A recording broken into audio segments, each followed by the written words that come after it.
একটা স্লোগান, দোষীদের ফাঁসি চাই, উই ওয়ান্ট জাস্টিস। বুধবার সন্ধ্যায় আরজি করের ঘটনায় দোষীদের শাস্তির দাবিতে হাসপাতালের ডাক্তারদের নিয়ে মিছিল মহিলাদের। এদিন সন্ধ্যায় ইসলামপুর বাস টার্মিনাস থেকে এই মিছিলটি বের করা হয়। মিছিলটি গোটা ইসলামপুর শহর পরিক্রমা করে। এবং ইসলামপুর শহরবাসীরা কিন্তু আরজি করের ঘটনা নিয়ে প্রতিবাদ নেমেছেন এবং রাস্তায় নেমেছেন। আজ ইসলামপুরে কিন্তু রাজপথে এই ডাক্তাররা ও ইসলামপুর শহরবাসী কিন্তু তাদের আন্দোলনে নেমেছেন।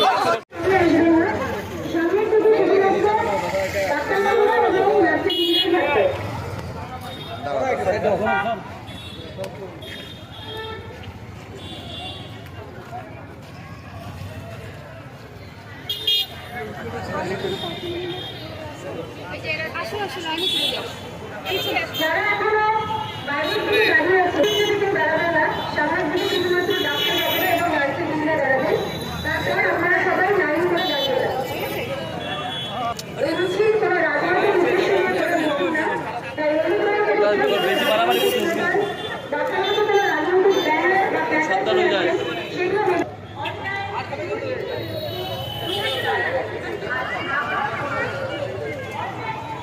মেয়েদের লাইনে কোনো ছেলে প্রবেশ করবেন না।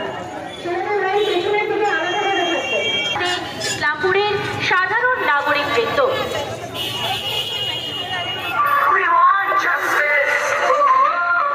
এটা তো পুরনো হয়ে গেছে, সবাই জানে। আরজি করে একটা নৃশংস কাণ্ড ঘটে গেছে, তার প্রতিবাদ, এটা সুষ্ঠু বিচার এবং এর পিছনে যারা আছে, যে অপরাধ চক্র থেকে এই ঘটনাটা ঘটে গেছে, সেই অপরাধ চক্রটাকে খুঁজে বের করে সমূলে উৎপাদন, এটাই হচ্ছে আমাদের এই প্রতিবাদ চলবে। তারই একটা অঙ্গ আজকের এই র্যালি। আপনাদের এই ইসলামপুর হাসপাতালের চিকিৎসকদেরও দেখা যাচ্ছে, নার্সদেরও দেখা যাচ্ছে। হ্যাঁ, অবশ্যই আজকে এই অবশ্যই যাবে আপনাদের এই মিছিল।